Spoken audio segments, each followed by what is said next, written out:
يا نفس إن لم تظفري لا تجزعي.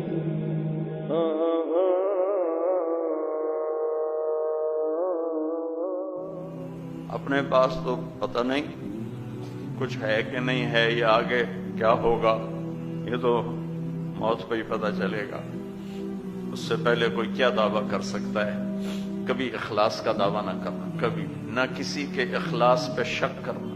یہ تو ریاکار ہے، یہ تو اپنی واہ واہ کے لیے کر رہا ہے، یہ تو اپنی چودر کے لیے کر رہا ہے، یہ تو اپنے علم کی دھاک بیٹھانے کی. ایک نصیحت کر رہا ہوں، کبھی اپنے اخلاص کا دعویٰ نہ کرو اور کبھی کسی کے اخلاص پہ شک نہ کرو.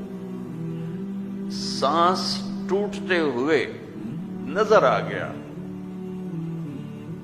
کہ ہاں اللہ راضی ہے، نعرے مارو.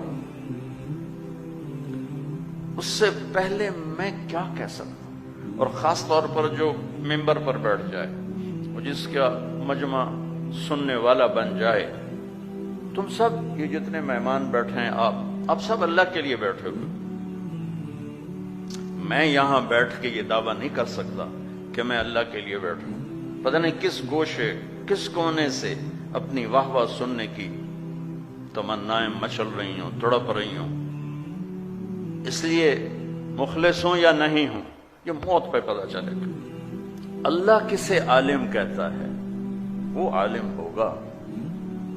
ہاں، بڑے بڑے علامہ شاید اس دن جاہل کھڑے ہوں گے، اور جنہیں تم بڑے بڑے جاہل کہتے ہو شاید اس دن وہ بڑے بڑے علامہ کی صف میں کھڑے ہوں گے کہ میرے رب نے عالم ہونے کا معیار کیا بنا.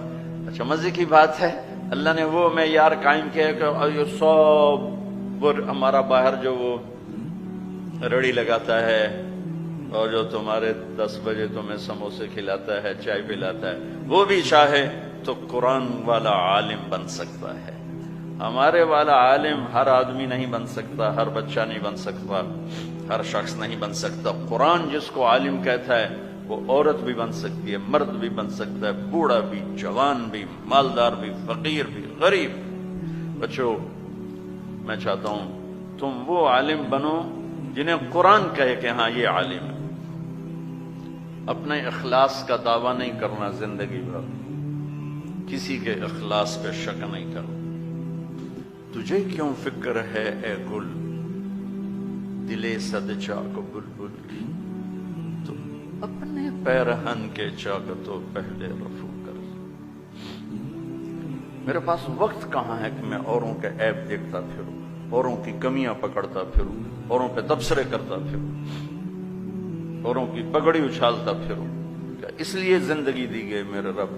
کیا اس لیے تمہیں پڑھایا ہے کہ تم تبصرہ نگار بن جاؤ؟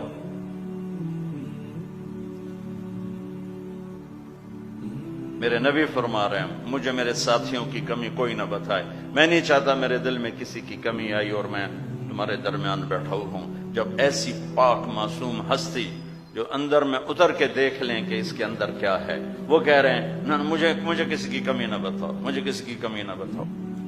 تو بچوں، یہ اتنے دکھڑے ہیں، ساری رات بھی لگا رہوں تو ختم نہ ہوں گے. بہرحال آپ میرا سرمایہ ہو، اپنے سارے ادارے کا سرمایہ ہو، سارے استادوں کا سرمایہ ہو. چاہتا ہوں کہ جاتے جاتے کچھ ایسی باتیں ہو جائیں، اللہ مجھے بھی اس پہ عمل کی توفیق دے اور تمہیں بھی اس کے عمل کی توفیق دے کہ تم اس معاشرے میں ایک اچھے وہ عالم بن کے نکلو جو میرے اللہ نے بتائے.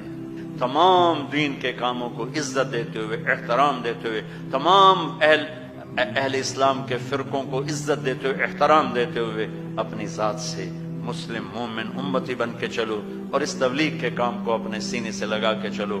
اب گھروں کو جا رہے ہو، والدین ہیں، ان کے نوکر بن کے رہو.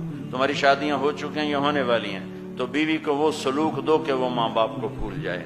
اپنے نبی کی زندگی پڑھو تاکہ آپ کو پتہ چلے کہ معاشرت کسے کہتے ہیں. میرے نبی کا فرمان ہے، یہ میرے جو مدینے والے صحابہ ہیں یہ بڑے اچھے ہیں، ان کے گھر میں کسی کی بیٹی کی ڈولی اترتی ہے تو اسے احساس ہی نہیں ہوتا ماں باپ کے گھر میں ہوں کہ سسرال کے گھر میں ہوں. اللہ کرے تم سب کا گھر ایسا بن جائے.